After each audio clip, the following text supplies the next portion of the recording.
everybody. Welcome to another video from Level Up Tech. Today is not going to be about any tech, but it's going to be about me going to the gun range. I recently purchased a SIG SP2022 for anyone who's interested. I originally bought my very first handgun when I moved out, which was in February, early February. And this guy's riding my ass.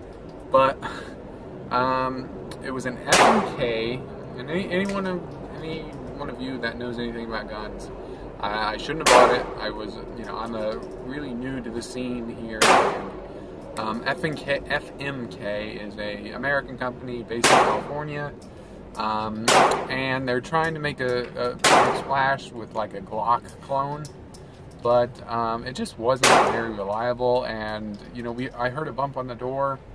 And about 2 a.m. it sounded like someone was trying to bust my the door handle off so they could reach in and like unlock the door. And I picked up my gun, pulled the slide back, it was ready to go, and I didn't have confidence that it was going to fire. I had taken it to the range before and I shot probably 100, maybe 150 rounds through it, and it malfunctioned probably 3 or 4 times. So to me, that's just not good enough. If I'm putting my life on the line, pointing a gun at someone, and, about to pull the trigger, I want it to go bang. So I sold it at a pretty hefty loss, and purchased a SIG SP2022. I already said that. SIG Sauer is a very, very well-known company, and they've been around for a very long time. I believe they're French. Again, correct me if I'm wrong, but most of their handguns are incredibly expensive, like upwards of $1,000, because they don't.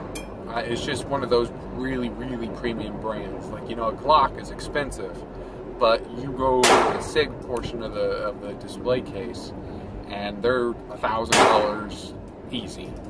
So I got this one for a pretty good deal because I traded in the FMK, because most of the gun shops I go to, they don't actually buy guns in cash. They give you a credit towards another gun purchase. So I purchased this gun, and I haven't fired it yet. Going over to the range, the only range that I know of that's around me, which is where I purchased it from, and we are going to test it out. I haven't cleaned it yet, but I don't really know how to clean it. So bad on me, but I'm gonna test it out, fire it, see what I think. I'm gonna try to get some shots of me. See if you can see it. Firing the gun, try to prop the phone up on the little table they give you, and so it'll be fun. And I'll be firing 9mm laser brass. I believe they're FMJ, but I could be wrong. When I bought the original FMK, I bought 350 rounds.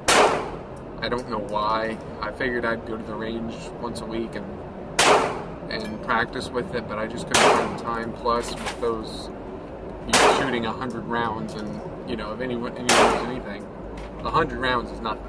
You're supposed to be able to fire thousands of rounds, and you have, a very few amount of malfunctions, because no matter what you do, eventually something is probably going to go wrong.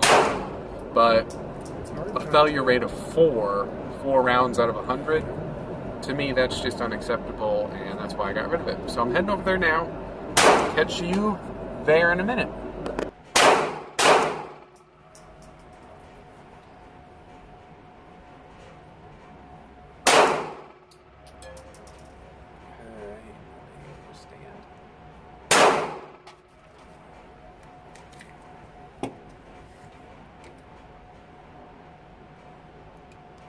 Smoke.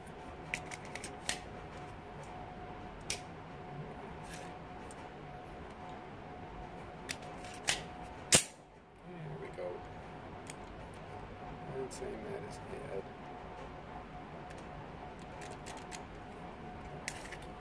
Something's wrong.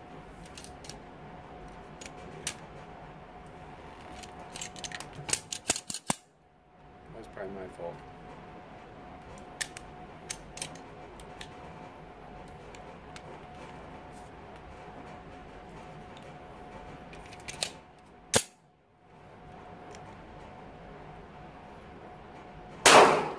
go.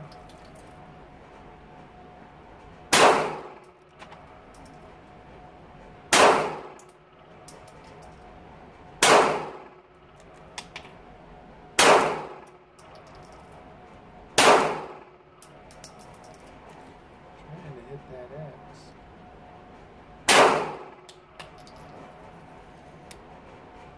Real close. Alright, let's just finish off this thing.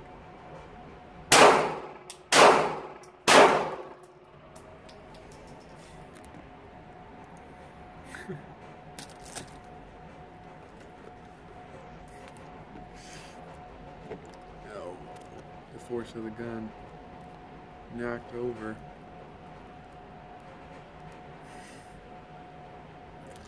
Gonna have to cut that out.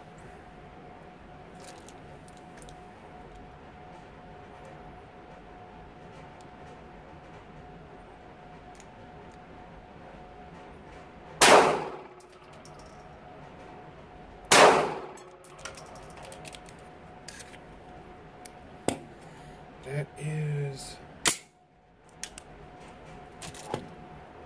48 rounds through. Hey everybody, so you just watched me firing my SIG for the first time. This is the SP2022, and I believe it's called the Earth Tone or something like that. I actually really like it. It's like a sand. It's like a sand colored, like what you would imagine a Desert Storm or, you know, like a camo-y type color would be. I paid $400 for it with the trade-in. It was actually $529, so I got 150 off. Or, yeah, about 150 off. So with tax and everything, it was about $400. Much better gun than what I had before. I traded in an F&K 9C1 Gen 2. This is a SIG, which means it is highly reliable. You get a 15 round magazine, which I have 14 rounds in. There is not one in the chamber. It has a really long slide stopper thing. Okay, look, so I am very not well versed in firearms, so you can give me a little flack if you like, but I'm not good at it.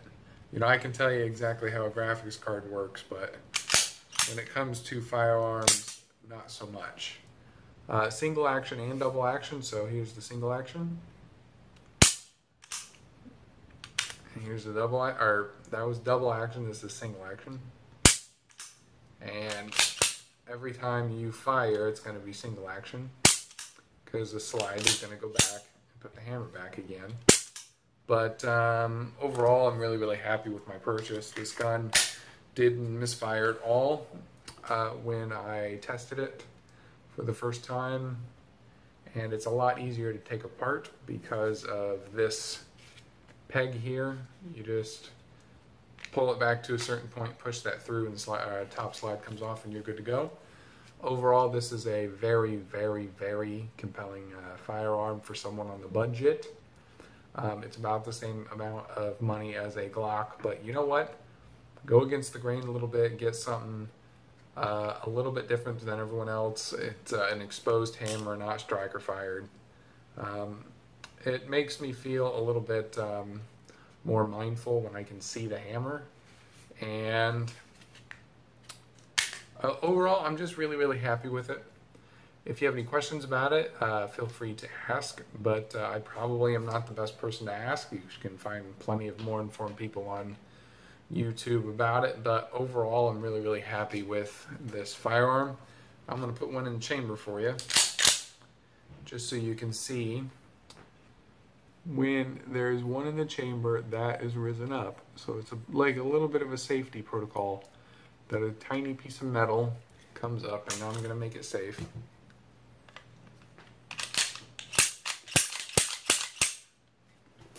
Okay, it's safe now, and you can see metal's down now. I actually really like that. It looks like it's part of the design, but it's actually a really important safety feature. So if you are unsure if there's one in the chamber, feel right there. If it's risen up, there's one in the chamber. So if you guys enjoyed the video, please hit that like button. Expect more videos to come. Thanks for watching. We'll catch you later.